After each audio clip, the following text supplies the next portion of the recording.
De Maas zorgt door de stroming voor het uitslijten van grind, zand en klei. Dit wordt dan verderop weer afgezet.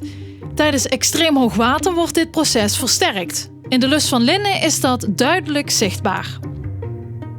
Ja, hier is duidelijk te zien dat het water flink die kant op gestroomd heeft. Ja, nou je ziet aan de overkant dat zijn vlieren. En ze staan allemaal naar links. Allemaal maaswater. En dat is allemaal met het hoogwater van de Maas in juli heeft die bomen allemaal opzij geduwd. Het is iets wat mensen ontzettend makkelijk zelf in het terrein kunnen zien. Een heel goed effect van hard stromend maaswater. We zien hier plekken waar de klei enorm is weggesleten. Er zitten ook grote gaten in. Dus bij dat hoogwater is het hier allemaal via draaikolkjes en zo is dat materiaal weggespoeld. En we zelf staan op een grindbank. En dat is materiaal zelfs ook op hopen gezet door de kracht van het water. En dan zie je dus dat het een proces is waar materiaal wordt verplaatst van lage delen naar hogere delen. Van kleine deeltjes slib tot grote brokken grind. Ja, het ziet er mooi uit. Is het een soort van paradijsje voor ecologen zoals jij? Nou, dat wordt wel interessant. Zeker komend jaar is het nuttig om eens te kijken wat hier allemaal gaat gebeuren.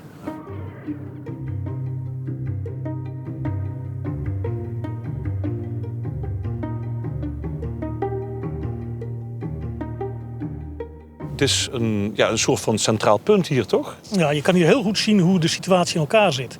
Want rechts daar zien we de stuw van Linne. Nou, dat is eigenlijk het begin van de Lus van Linne. Ja. En bij de hoogwatersituatie, nu zien we gewoon water daar stroomt. Daar overheen bulderen. Maar bij een hoogwatersituatie zie je de hele stuw niet meer, want dan gaat het water hoger. Over de stuw heen gewoon, ja. Dat gaat over de stuw heen. Daarnaast zien we ook nog de overlaat, die al met iets lagere standen ook gaat meelopen. Ja. En die zorgen ervoor dat die situatie die we hier nu zien ontstaat. Want je hebt een enorme grindbank en daar is het water van de overlaat tijdens de hoogwatersituatie dwars doorheen geramd met enorme kracht. En die zorgt er gewoon voor dat enorme grindbrokken die kunnen zich verplaatsen. En we weten van de situatie voor juli dat het grind misschien wel een halve meter lager is komen liggen door verplaatsing door het hoogwater. Er zijn ook plekken waar misschien nog wel in juni vorig jaar gras stond. En waar we nu alleen nog maar een kale kleibodem zien. Ja.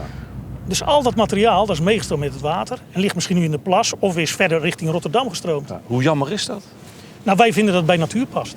Okay. Dus het betekent gewoon dat die variatie zorgt voor nieuwe plantensoorten, nieuwe diersoorten. En het jaar erop kan het weer anders zijn. En dat vinden we heel mooi aan deze natuurontwikkeling. Ja, het is spontaan. De natuur past zich aan.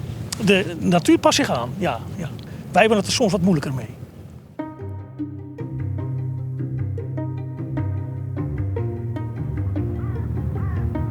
Daar ligt een behoorlijke steile rand die helemaal echt verticaal is afgesleten door de Maas. Ja, door het hoogwater? En dat komt door het hoogwater. Kijk, daarvoor zie je net een zone waar nog gras groeit. En daarna zie je een stuk waar helemaal geen gras groeit. En de Maas heeft er dus voor gezorgd dat de klei die eronder zit helemaal bloot is komen liggen. Er zijn bepaalde beestjes die hiervan profiteren. Een soort is de oeverzwaluw, dat is een klein bruin zwaluwtje. Die broeden altijd in steile wanden. Ja. Of in zandwanden of in kleiwanden. En die graven holen tot 1 meter diep. Ja. In een kolonie. En die zou daarvan kunnen profiteren. De Maas zorgt met of zonder hoogwater voor een natuurontwikkeling. Om die ontwikkeling te sturen of te beïnvloeden wordt er ingegrepen. Straks zien we op welke manier dat gebeurt in de Lus van Linne en wat het uiteindelijk moet opleveren voor de natuur.